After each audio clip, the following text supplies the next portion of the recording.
A year ago, we surely pledged our love to each other. I decided in my heart to live with this kind-hearted man. However, his attitude completely changed right after the marriage. The loving man he used to be is long gone. My husband no longer sees me as a woman. Now I'm treated just like a housekeeper. All you need to do is listen to me and stay quiet. That's his catchphrase. I wonder how long this life will continue. At that time, I had no way of knowing that a ray of light would shine on me. My name is Michelle Jenkins. I'm 28. I work as a secretary at my father's company while also being a housewife. The company, once managed by my grandfather, was taken over by my father 2 years ago. Being the daughter of a business owner, I've always been kept at a distance. The men who approach me are mostly after money. Of course, I've never really been in love. At one point, I stopped telling people about my family background. That's when I met the man who would become my husband, a man named David. I had asked my friend who introduced us to keep my status as the boss's daughter a secret. David doesn't gamble or smoke at all. He does drink, but never to excess. He was my ideal man. He would tell me he loved me and that he adored me. I thought I could spend the rest of my life with such a man. However, when I decided to marry David, my father said this: "Michelle, it's fine if you marry him, but could you keep it a secret that you're the boss's daughter?" Dad, how many times have I told you? He's a very good person. He's not after money at all. That may be true, but I don't want you to have a hard time because of that. But if a year passes after you're married and David is still the same, let's talk about the company together. You can apologize for keeping it a secret then. Alright, if you're that insistent, Dad, I'll do as you suggest. I agreed reluctantly with my father's proposition. My father knew of my past heartaches with gold-digging men, and as an overprotective parent, he worried I might get hurt again.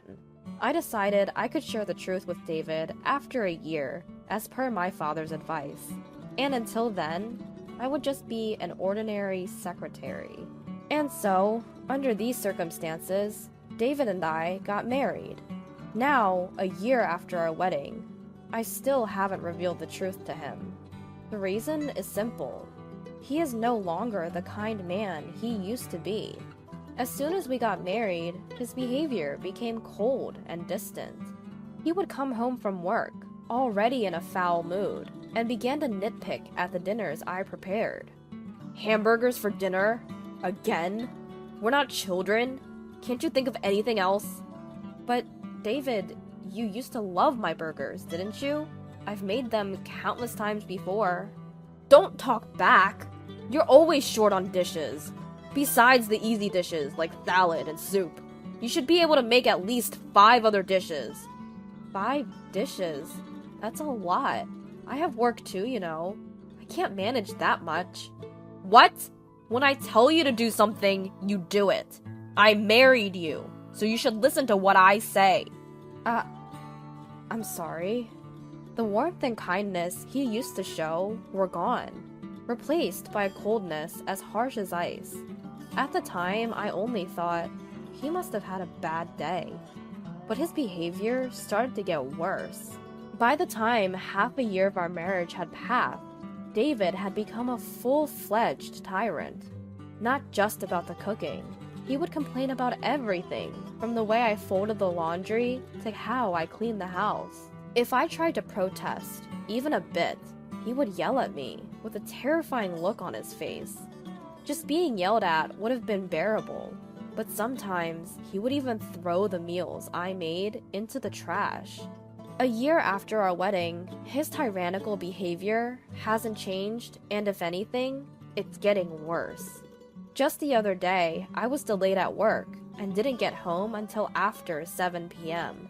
As soon as I said, "I'm home," he started yelling. "You're late! What time do you think it is?"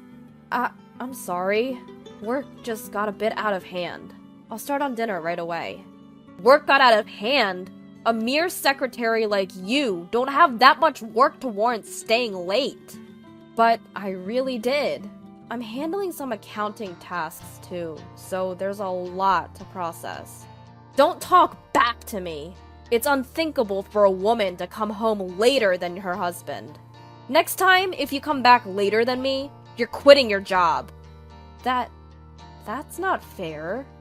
From fear of David, I couldn't talk back. Looking back, I wonder if I should have left him sooner. But I was pushing against the worry of my parents when I married. I couldn't reveal the truth. I didn't want to sadden my mom and dad.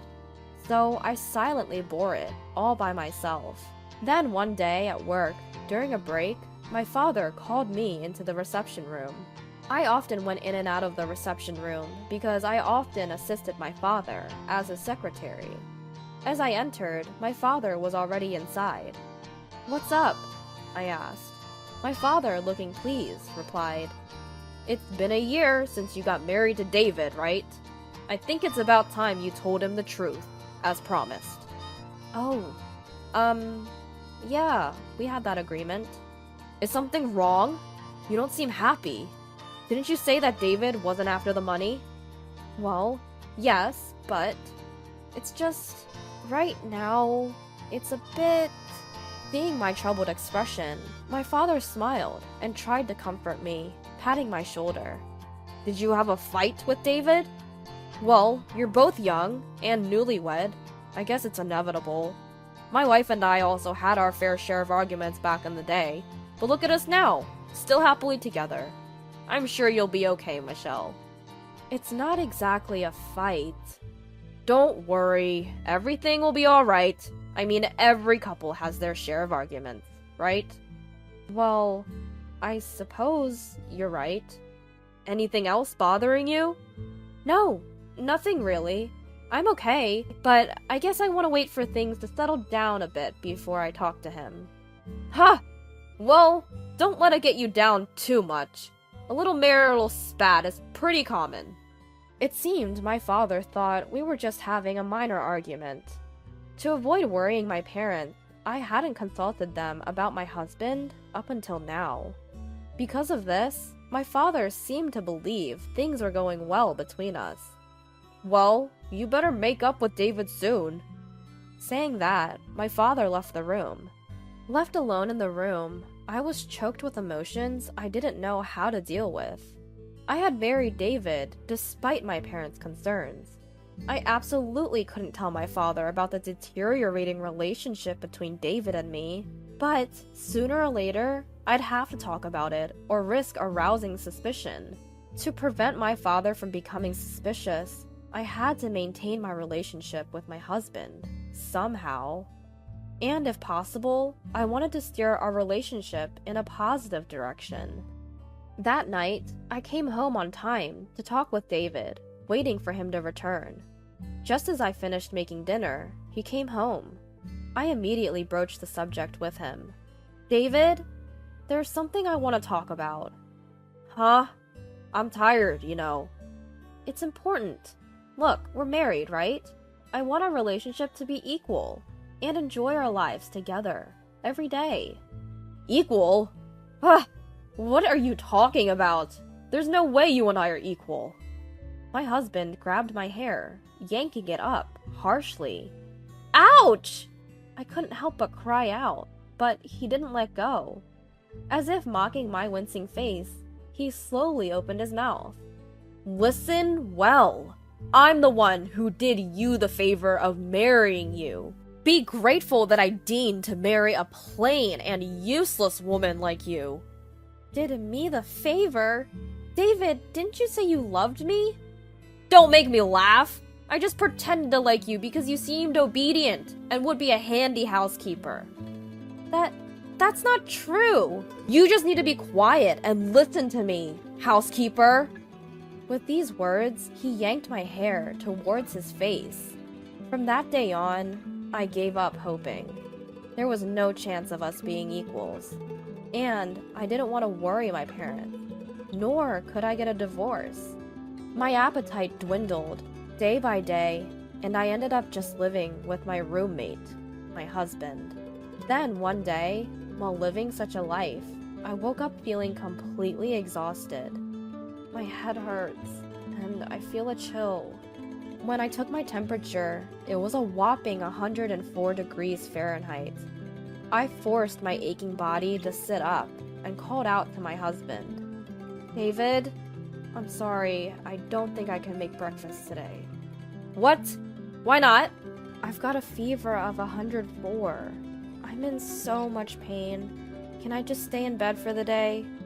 At this, my husband let out a long sigh and yelled, "Slacking off chores because of a stupid fever.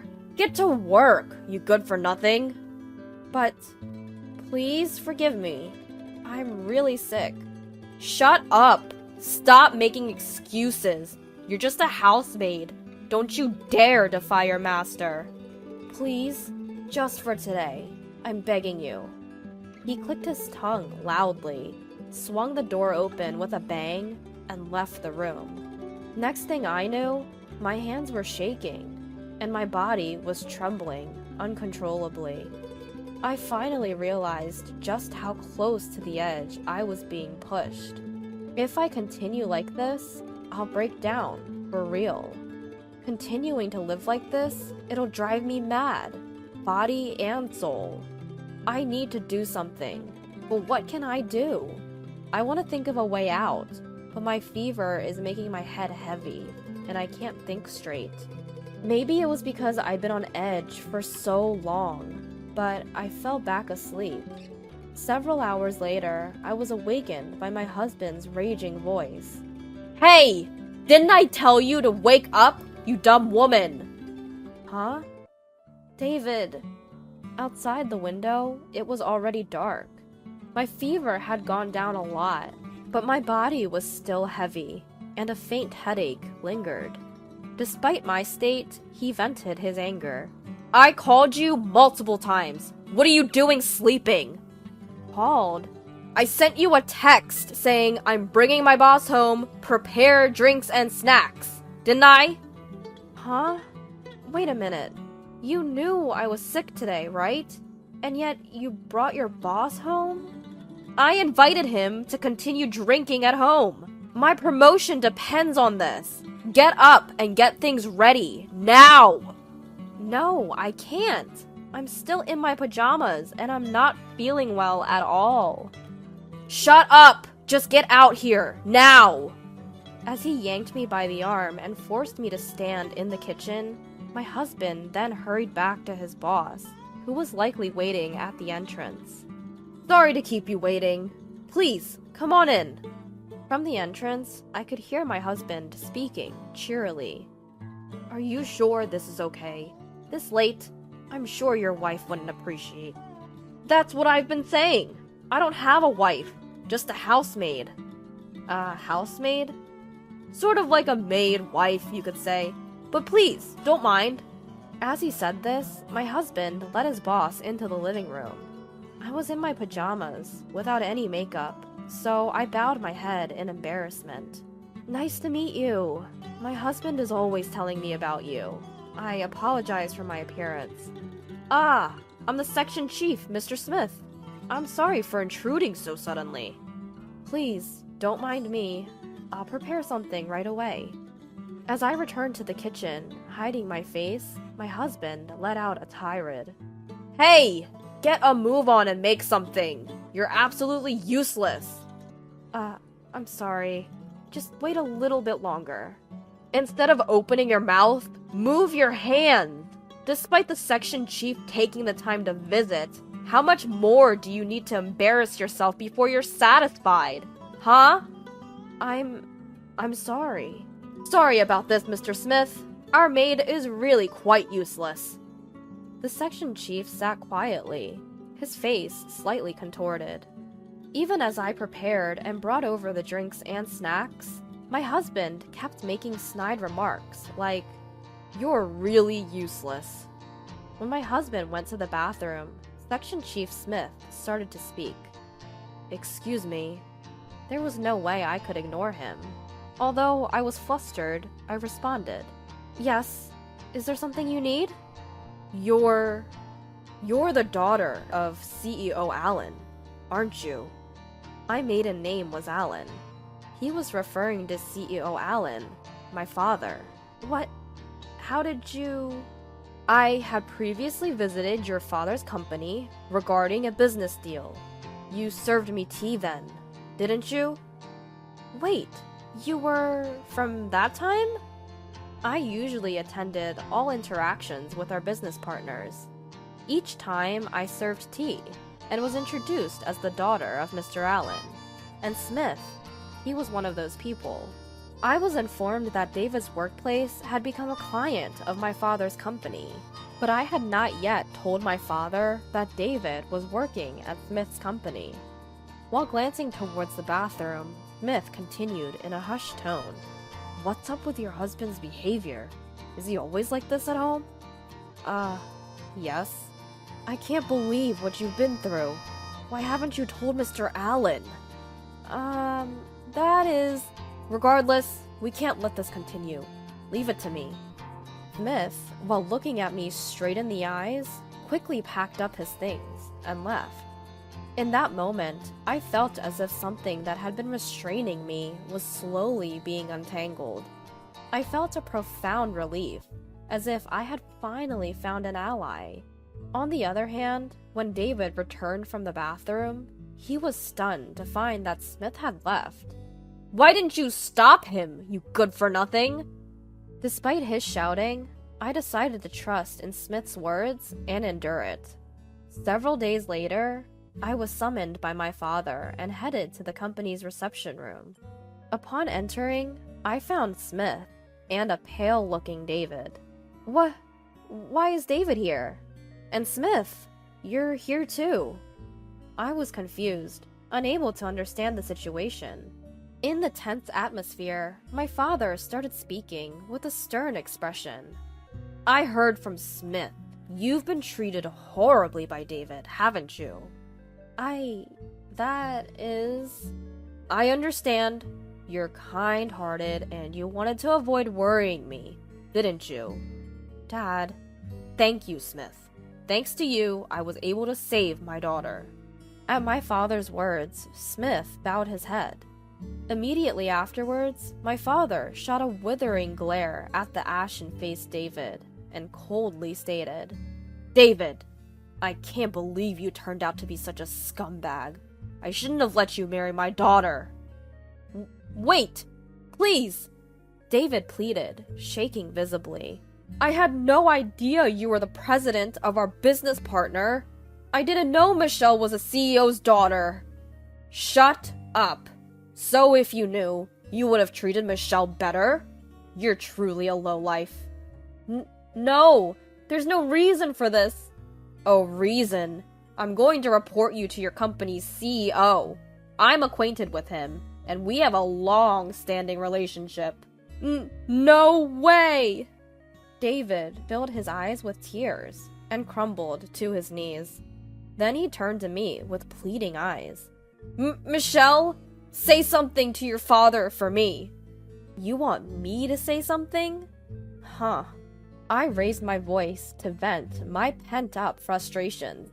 "Do you have any idea how much I've suffered because of your overbearing, chauvinistic attitude? I've been holding it in all this time. I tried to improve our relationship.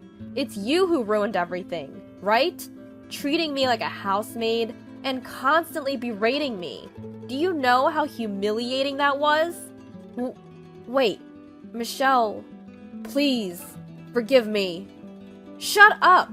Don't you dare casually call me by my name. No matter how much you apologize, I will never forgive you.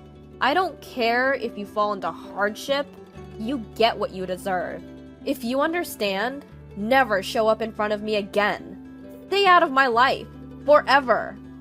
At the end of my outburst, David started crying uncontrollably. Smith grabbed his arm, bowed, and left the reception room. Afterwards, David and I got divorced. When my father informed David's company's president about the incident, he lost his job as well. It seemed David had a poor attitude at work and was fired considering these factors. Because he was fired for a valid reason, he didn't get any severance pay. After the divorce, David apparently went back to his parents' house. However, his in-laws already knew about the incident. I heard his father gave him a stern scolding and kicked him out of the house. Now, he seems to be working day and night at a factory where he can live in. He probably doesn't have much of a cushion since he has to make alimony payments to me. On the other hand, after the divorce, I moved back to my parents' house. Now, I've completely recovered and am focusing on my job. Since then, I've been meeting Smith regularly, and we have a good relationship. I'm not considering remarrying yet, but if I do someday, I want someone like him. When that time comes, I hope to build a happy family. On the day of our honeymoon departure, he presented divorce papers before me. I'm taking my whole family with me. If you don't like it, we'll get divorced. Fine, but I'm still single, you know. Huh? I screamed in my mind as he stood there dumbfounded. Take that.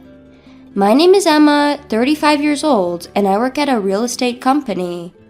I enjoy my work and find it fulfilling, and I have been fortunate to have supportive seniors and juniors. On the other hand, my personal life lacks any particular hobbies, and I have never had a boyfriend. I secretly felt anxious. My friends were getting married one after another, reaching their peak at 30. There are only a few of us who are still single. My juniors also left the company one after another, and each time it felt like a stab in the chest. That's when I met Brian through a friend's introduction. He was 2 years younger and had a smile that tickled my maternal instincts. He spoke few words and always listened to my opinion when making decisions. He always prioritized my thoughts. Never having any experience with men before, I quickly fell for Brian's personality. Our relationship developed smoothly. When I mentioned marriage, he responded, "Then let's get married." When it comes to marriage, a dozen of decisions must be made. Wedding ceremony, honeymoon, and a new home to live in together. It's a once-in-a-lifetime major event, so I wanted to make decisions together. But no matter what we decided, he would always listen to my opinion. He wouldn't express his own opinion, just agreeing with me. Brian's personality felt a bit unreliable, and I started to feel dissatisfied with him. There is another thing that troubles me. It's my relationship with my mother-in-law.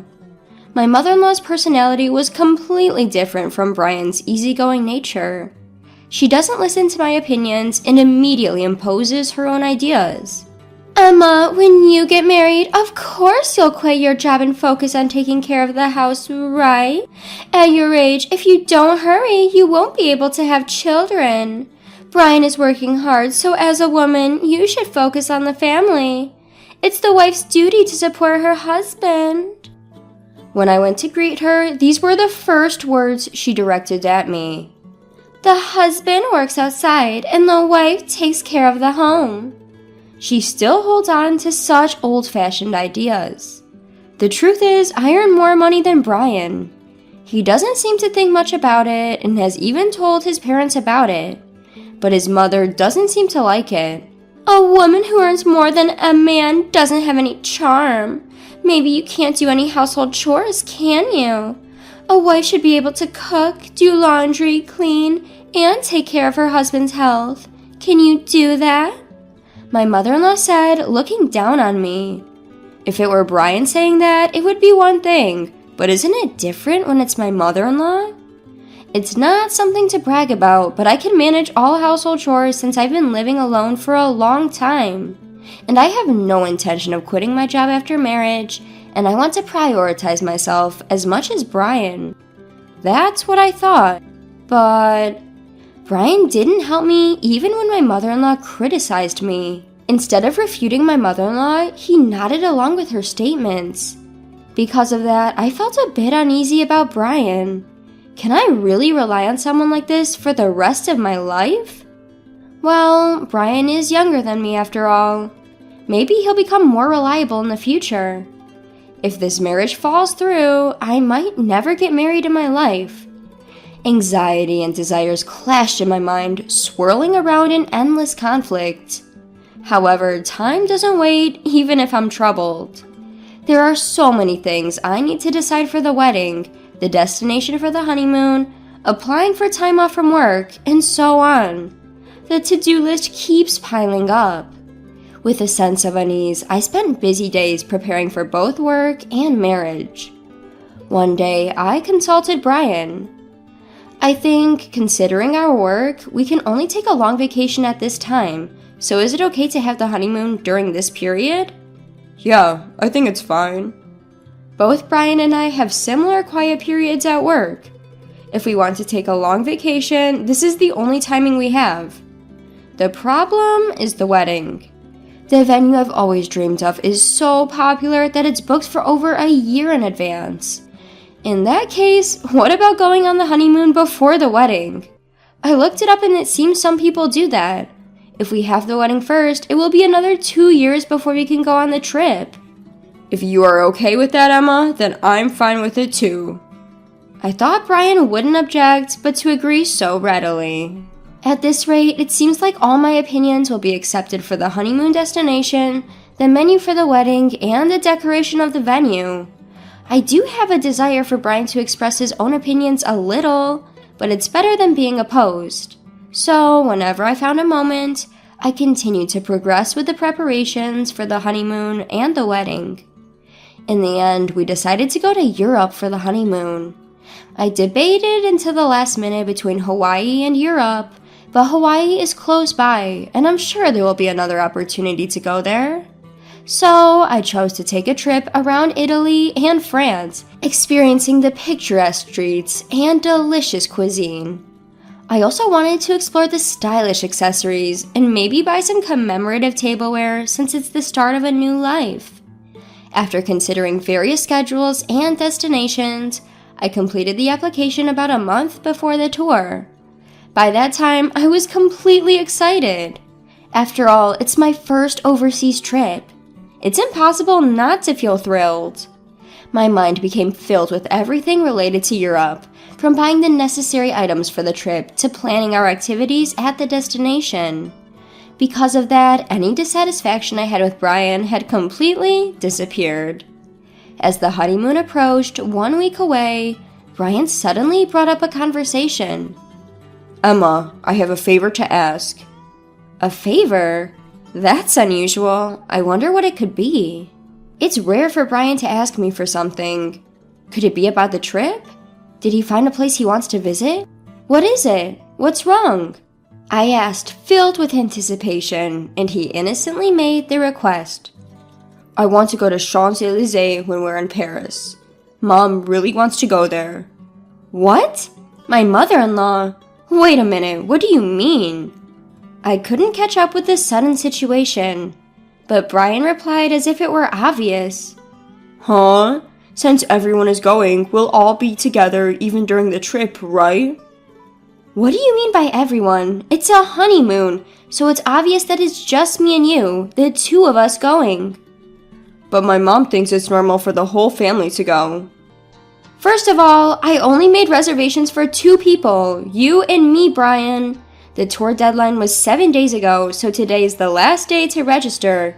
Regardless of whether we go together or not, I only booked for 2 people, so there's no way we can go. If you ask the travel agency, they can figure something out. As I was dumbfounded by his statement, the intercom in the house rang. On the intercom screen, I saw the figure of my in-laws. Without caring about my surprise, my in-laws entered the house carrying a large number of bags. Ignoring my objections, my mother-in-law's eyes sparkled as she announced, "I thought I'd leave the luggage here since we are leaving soon. I'm so excited." Then Brian said, "Just leave the luggage here," and started leading my in-laws into the room without my consent. Wait a minute! I tried to stop him in a hurry, but my mother-in-law stared at me sharply. Oh, what is it, Emma? I hope you're not suddenly saying, I don't want to go together now. I didn't agree to go together in the first place. I immediately retorted, but my mother-in-law paid no attention, saying, You heard it just now, didn't you? But Brian always thought we would go together with you, right? In response to my mother-in-law's flattering question, Brian replied with a simple, Yeah. Taking advantage of his affirmation, my mother-in-law began to deny me. It's normal for the husband's parents to go on the honeymoon. Don't you have such common sense? I hope you won't have any unpleasant experiences during the trip being with you. Since it's a special honeymoon, we want to make good memories, right? I'll make sure to drill common sense into you during this week before we go on the trip. It's supposed to be a special honeymoon? Drilling common sense into me? It felt like everything was being ruined. I clearly felt my blood boiling. Mother-in-law, this is a honeymoon, you know? Normally, it's supposed to be just the husband and wife going, right? I desperately held my ground. If I continued to listen to my mother-in-law's side, it would affect the future. I wanted to avoid that at all costs. However, my mother-in-law stubbornly refused to compromise. Not only that, she started to deny me. The husband's parents are supposed to go on the honeymoon together. It's just common sense. I can't believe you dislike being with us. I thought we would become a family, but our common sense is different. You don't like me and nothing seems to match. How sad. As if she had been hurt herself, my mother-in-law lowered her eyebrows in an artificial manner. The end of her words, how sad, contained an underlying smirk. I was convinced that she was deliberately trying to trap me. That's how certain I was. Even Brian, without questioning, began to blame me based on my mother-in-law's words. Emma, what the hell? They're my parents. It's okay to go on a honeymoon together, isn't it? It's impossible. We've already made the reservations for 2 people. Besides, I've never heard of families accompanying a honeymoon trip. I declared, and Brian shouted angrily, as if picking a fight. I never thought you hated my parents so much, Emma. That's it. Just leave for today. He looked at me as if he couldn't believe what he was seeing. As Brian spoke, a wicked smile formed on my mother-in-law's face. Why does he always take his mother's side without listening to his spouse's opinion? Especially at a time like this, I wanted him to support my views. Before I could even react to his words, I found myself pushed out to the entrance. Just before the door closed, I caught a glimpse of my mother-in-law's smug expression. I was left outside, unable to do anything but stand there. Why am I being treated like the bad guy? Why does everything have to be ruined, including this precious trip? Frustration and sadness overwhelmed me, and tears began to flow. A few hours later, I received a message from Brian. I want you to see if it's still possible for them to join the tour. If not, we'll cancel this trip and apply for a tour where all 4 of us can go. Please think rationally. If you reconsider, we can figure it out properly. I don't think I'm in the wrong, so I have no reason to apologize or respond. Brian must be angry too, because there was no contact after that message. Time passed, and the day of our honeymoon departure finally arrived. I couldn't imagine enjoying it in this state, but we had been preparing for this honeymoon for a month. I couldn't refuse.